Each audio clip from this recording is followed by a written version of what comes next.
Hello, and welcome to the Sportscast podcast. This week we have a quick look at the football from the weekend, a little look back at the recent and the last of the liveries from the Formula One teams, and James hits us with a little bit of a curveball.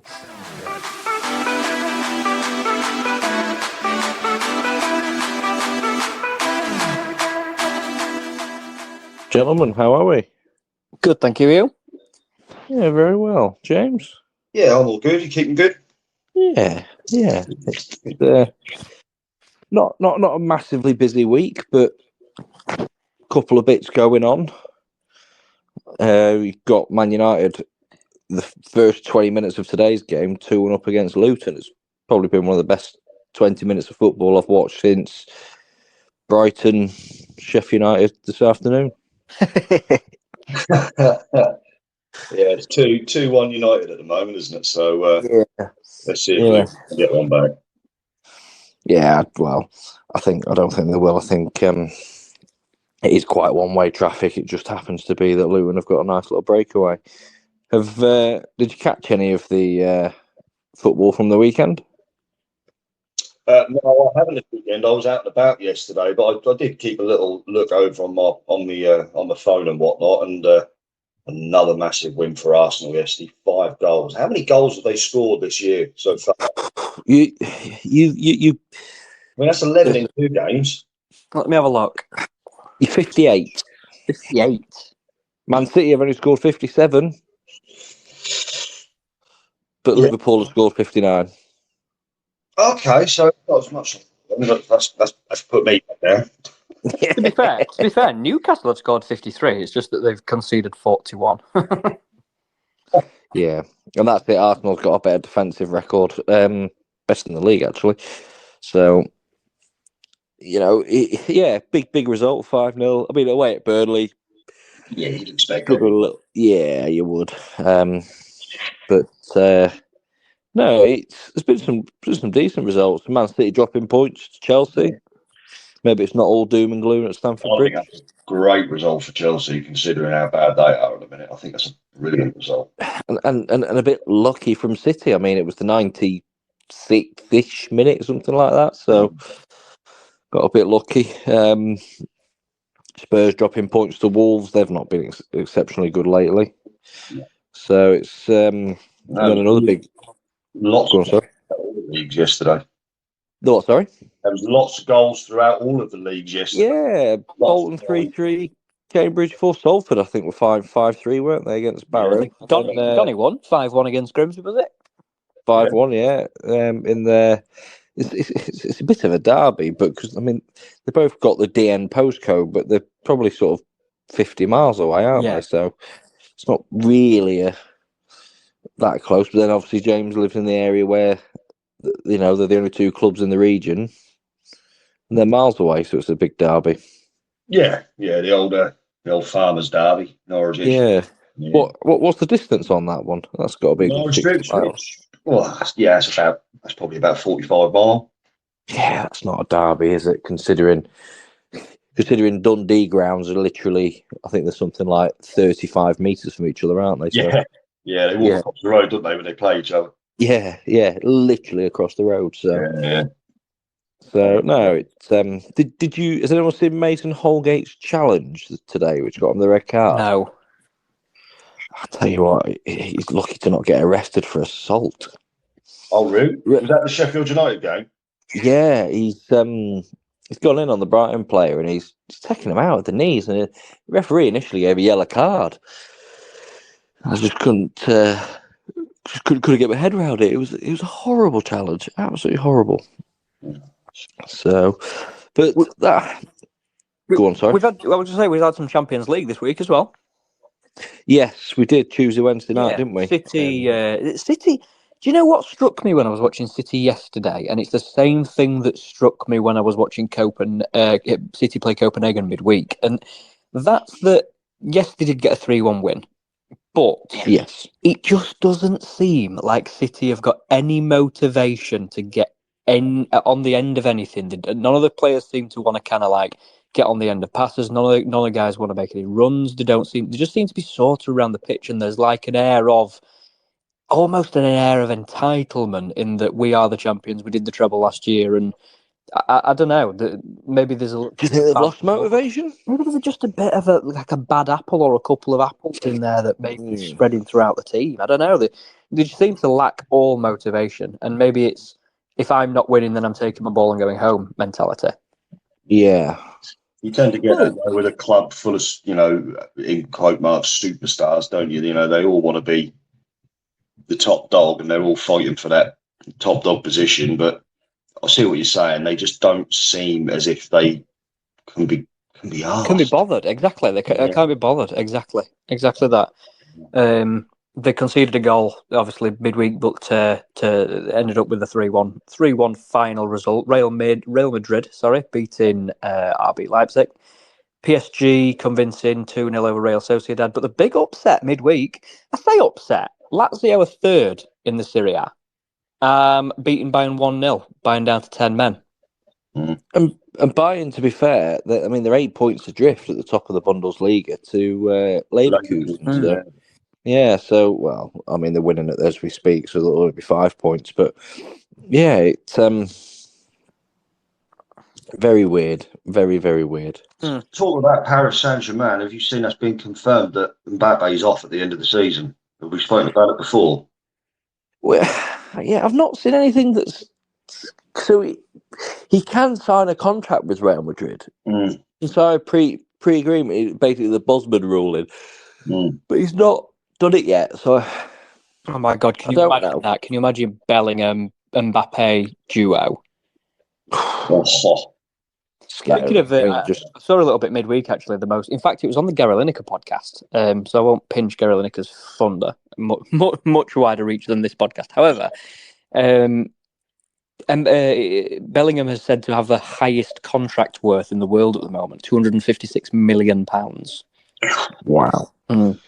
But be honest, in terms of ability, he deserves it. He's unbelievable. He scored a goal. I think it was at the back end of last week or something like that. He just I can't remember who assisted. Saw a pass, passed it on the floor, took it round the keeper, and then with still two defenders in front of him, he just left foot slot, calm as you like. Yeah, it picked the exact spot where the defenders weren't. And I really look forward to like Euro and seeing where he sits within the England team. The worry is that he plays a style of football that won't get him picked. Do you think he's good enough not to get picked? So it's like the Phil Foden thing, this generational type player, and he still doesn't seem to play all that often. Even for England, he doesn't seem to really kick on. So I don't know. England play a certain way, and I don't think that's where I don't think that style of football is where Bellingham will flourish. I just think because Southgate will play a 4-4-2 and he'll stick him in the middle of the park. Well, that's plays him, yeah. So, and he isn't going to change what they do, the formation to get around him. I mean, they should, because that's exactly what you need. That you build the team around the players, but you don't just put I'm doing this formation, I'm going to slot the players into this. So yeah. So, and I think that's part of the reason why Spurs haven't had much luck over my personal opinion is not had much luck in the last few years. They built a team around Harry Kane rather than build a team led by Harry Kane. Yes. Is Bellingham a leader just yet? Maybe not. Who's captain of England currently? Is it Henderson? No, I think it is Kane. Is it Kane? Yeah. No, he's not. But do you know what I mean? Like maybe Bellingham's not quite mature and sort of leadership style. It's not there just yet. But build a team. Don't build a team around it. Build a solid group of guys that will win games. They're not just out for themselves. Similar to City, I'm out for myself. I'm going to score a goal. I'm going to get myself a big contract with Real Madrid. Well, I suppose Man City is a big contract, but have a solid defensive, midfield, attacking team that can do the lot and work and gel. Mm. Yeah, well, if they don't pick him for England, I just hope you've got a Welsh grandmother or something somewhere so he can jump over it. Quite a bit of a quiet week around F1. Obviously, the last of the liveries are out, and obviously nothing's really become of Christian Horner. What do you make of this week? So I think I'm going to start off with the obvious place, which is McLaren. So McLaren released theirs on the 14th, which is Valentine's Day, and I fell in love. Not to be too cringy. Yeah, that was. Yeah, okay. I'm really sorry. I'll omit myself for the rest of the conversation. Got rid of the blue chrome numbers. Nice livery. Not really too much else to say about any of the other cars. Mercedes going back silver, and Red Bull doing exactly the same as they did for the past 12 years. Literally no change. No. I do like the look of the Aston Martin one, though. Have you seen that? I do like the Aston Martin, but it's not changed. They've just slightly changed the colour of the green, which, to be fair, I thought it was Aston Racing Green, and they've changed it to a darker shade. So is that technically still Aston Racing Green or not? I don't know. I don't know, but yeah, I'm with James. I do like it. Apparently, it took Lance Stroll 7 months to pick the colour. Is that genuine? No. Oh. You just know what it just looks like the type that's how it'd be as well. 100%. It's like in Brooklyn Nine-Nine when they if you've seen it, when they put Captain Holt in naming a pigeon, and they spent 7 months deciding to name this pigeon Poppy Purty or something daft like that. No, I've not seen that one. I thought where they had to decide what when they're redoing the kitchen and to get a new vending machine. Yeah. Yeah. So I think as well. I think the biggest news this week in sport comes out of Australia in the equestrian. What? And there's a 3-time Olympic medalist, Shane Ross, and he's been stood down for competing because there was encouraged to wear fancy dress for this event. Oh, for God's sake! And he wore the one that's put him in jeopardy of competing in Paris was a mankini. Oh, that's not what I thought he was going to say. That's okay, isn't it? That's what you want to wear when you're bouncing up and down on a horse, isn't it? A fluorescent orange mankini, but he was able to wear 3 different costumes because he had different rides. So one was a mankini, one was a gorilla costume, and the other was he dressed as Duffman from The Simpsons. I just don't understand it. Equestrian, isn't it supposed to be? Equestrian screams like luxury, kind of elite. I don't even know, like posh, not gentleman's sport, not like Duffman. Yeah, or mankinis. Yeah, I just thought that was the weirdest bit of news to come out of sport this week. Very strange. We haven't touched on Super Bowl. I know it's over a week old now, so probably don't want to lumber the point. But Super Bowl, did you catch the highlights? Did you stay up for it? I didn't stay up this time. I have many years gone by, but I haven't this time. I've watched the highlights. I'll be honest. I thought the halftime show was the best thing. Yeah. Usher bringing back, the old school Usher. But it was very. Chiefs were always going to win it. Couldn't see any other outcome from it. In all fairness, so it was very routine in my eyes. Yeah. It's just such a shame of in Kansas. The city, and unfortunately, some people losing their lives because some prat want to run around with a firearm. But it kind of spoiled that whole thing, didn't it? Really, the winning the Super Bowl. And I don't want to wade into politics too much, but isn't the World Cup being held there next time round? Yeah. I just feel like we nearly closed the Women's World Cup down because of an issue that happened a day before the Women's World Cup, and I just feel like we're going to a very volatile country, considering we've just had it in Qatar. Yeah, what happened before then?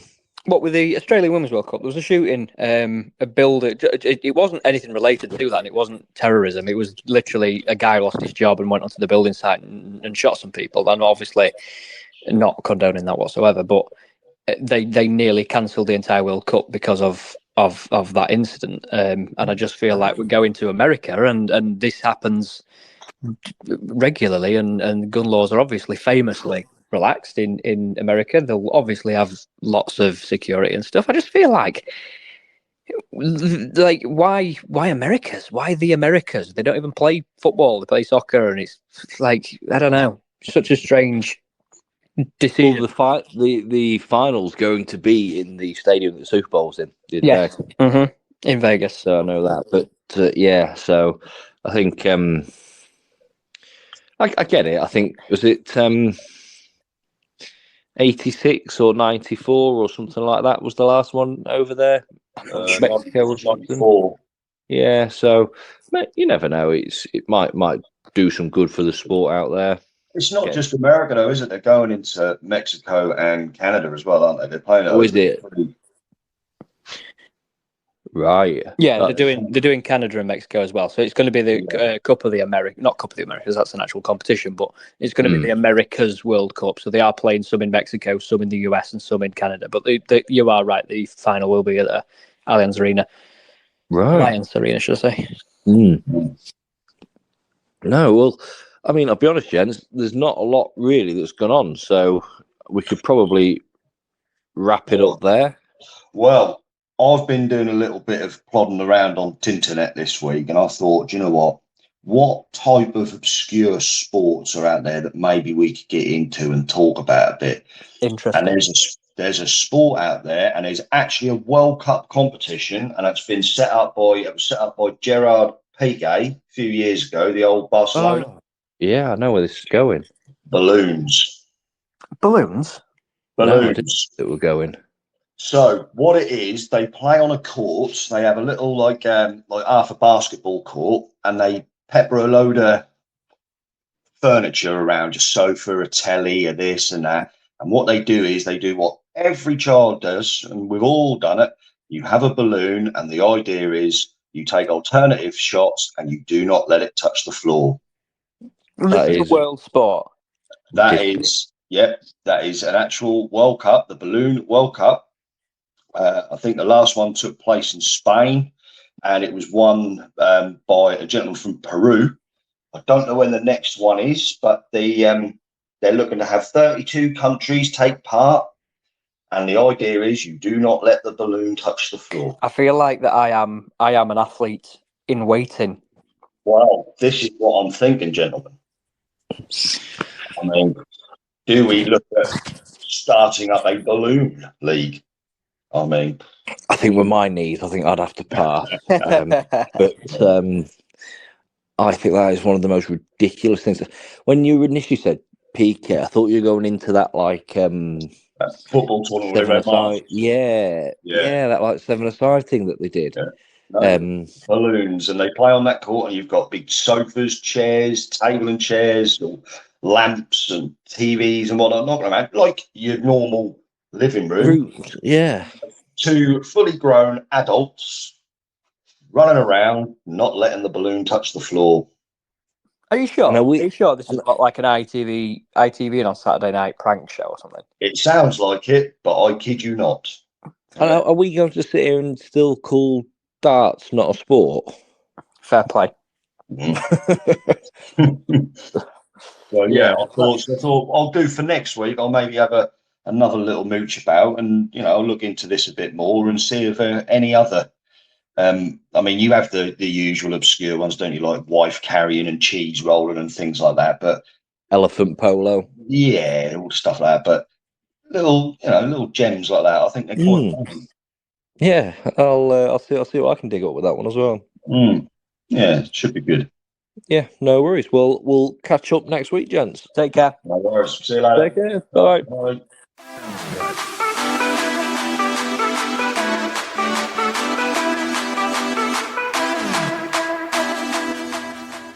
Thanks for joining us this week on the Sportscast podcast. As normal, you'll get us on our social media, Instagram and X, formerly Twitter, at SportscastPod UK. Join us again next week.